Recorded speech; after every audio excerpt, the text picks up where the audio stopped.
Howdy, folks, and welcome back to the Deep Dive right here in beautiful Overton County. Good to be back.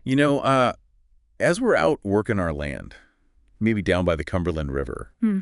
or just looking up at the stars from our front porches, sometimes a body just starts to wonder about the why of things, doesn't it? That's right. It surely does. And today, we're going to be doing a little bit of that wondering. Mm-hmm. We're going to take a good, hard look at what it means to just be alive. And we're drawing on the thoughts of a fellow named Alan Watts. Balance, yeah. He had a real knack, for looking at the world in a way that can make you kind of scratch your head and, think a little deeper. Exactly. We've got some of his talks and some of his writings here with us. That's right. And they offer, a fresh way to consider something we all do every single day, just being. Just being here. Yep. So our aim today, folks, is to unpack some of his ideas. Try to make them feel right here at home in Overton County. Something you can chew on without needing a dictionary nearby. That's the plan. We're hoping to find some insights, maybe, that might just give us a new appreciation for this life we've been blessed with. Well, let's jump right in then. One of the first things that really stands out in Watt's thinking is this idea that existence itself is, it's peculiar. It's odd. Odd. How so? Well, think about it like this. Imagine you're looking out over Dale Hollow Lake, see all that green grass, and there's just one single wildflower blooming. Right, yeah. That little splash of color, it seems special, right? It stands out because of all that green around it. Right, against the background. Exactly. That's kind of what Watts meant by odd standing out against an even background. You can't really see one without the other, That makes good sense.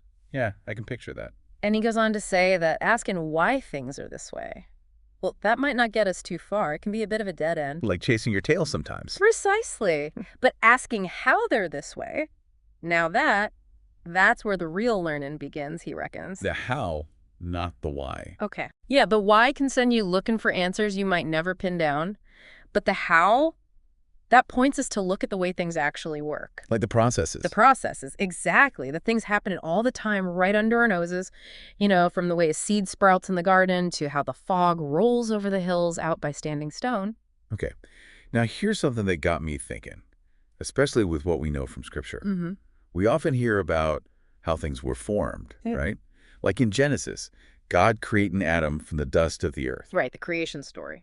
Watts kind of looks at this old idea of form and matter, this notion that there's some basic stuff like the dust, and then something else comes along and shapes it. Right. That view, it suggests a separation, doesn't it? Like there's this inert material just sitting there. Yeah, like clay. Exactly, like clay. And it needs an outside force, like the potter, to give it purpose and shape.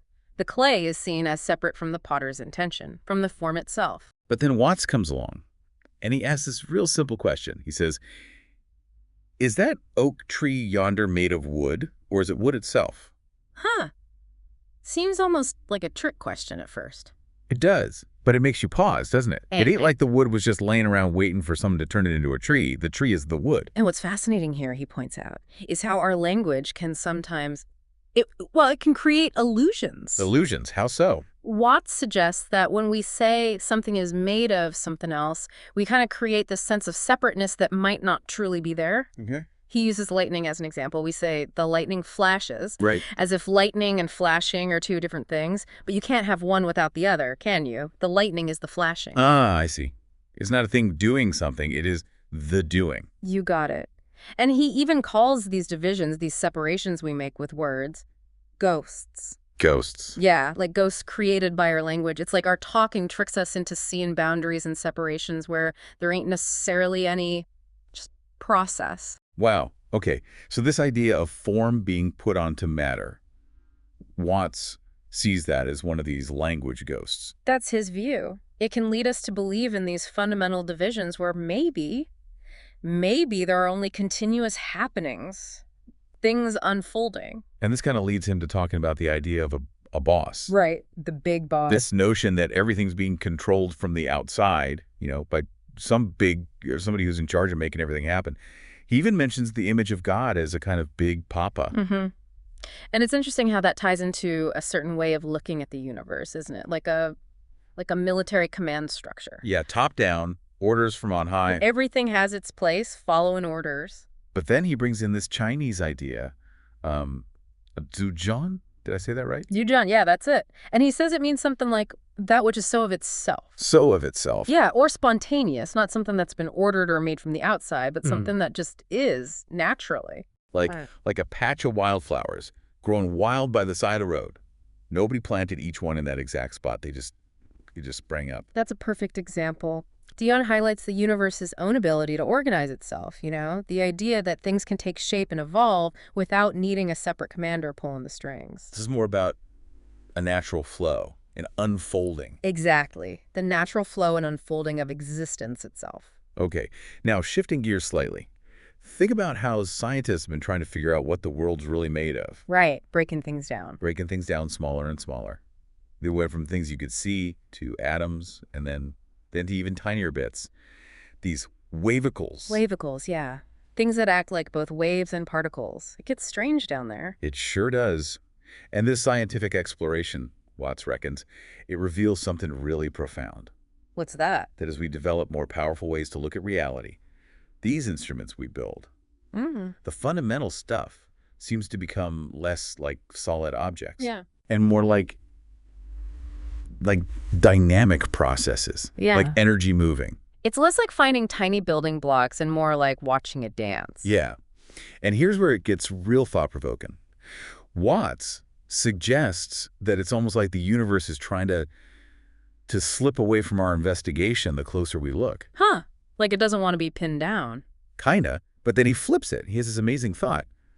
Maybe it's because through us, through our very act of looking and wondering, maybe the universe is actually seeing itself. Wow. Hold on. So we're the way the universe experiences itself. That's the suggestion. It raises this deep question about our place in creation, and the nature of consciousness itself. It really does. If the universe weren't able to reflect on itself through beings like us, Watts kind of hints, existence as we know it just wouldn't be. It points to this profound interconnectedness, doesn't it, between the one doing the looking and what's being looked at. It certainly makes you feel, part of something immense. So, okay.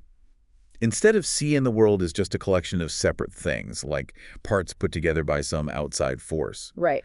Watts says we might want to think of it all as one big, continuous process. A process, like a river flowing. Exactly. And he says nobody's doing it. Not in the sense of a separate being pulling all the strings, like that military analogy we talked about. So the doing itself is the fundamental reality. That seems to be the idea. When we look for a separate doer, we might be missing the point. The process, the unfolding, that's what's key. That takes some getting used to. It does. He uses this great analogy, though, music. Music. Yeah. He says good music doesn't point to something outside of itself for its meaning. If you asked a fiddler down at the square dance what his tune means, he'd likely just play it again for you and say, listen. Huh. That's true enough. The meaning is in the listening, in the playing. Right. So the meaning of existence, Watts suggests, maybe it isn't some external goal or purpose slapped onto it. Maybe it's inherent in the experience itself, in the ongoing flow of life. Right here, right now. That's a powerful way to think about it. Less striving for some outside meaning and more experiencing. Experiencing. And then he puts it in this kind of playful way, almost like turning nouns into verbs. You got to hear this. Okay, let's hear it. He says giraffes are giraffing. Giraffing. Yeah. Trees are treeing, stars are starring, clouds are clouding, rain is raining. Okay. And people are peopling. Peopling. I like that. Isn't that something? He says if you don't quite catch it, just take another look around you.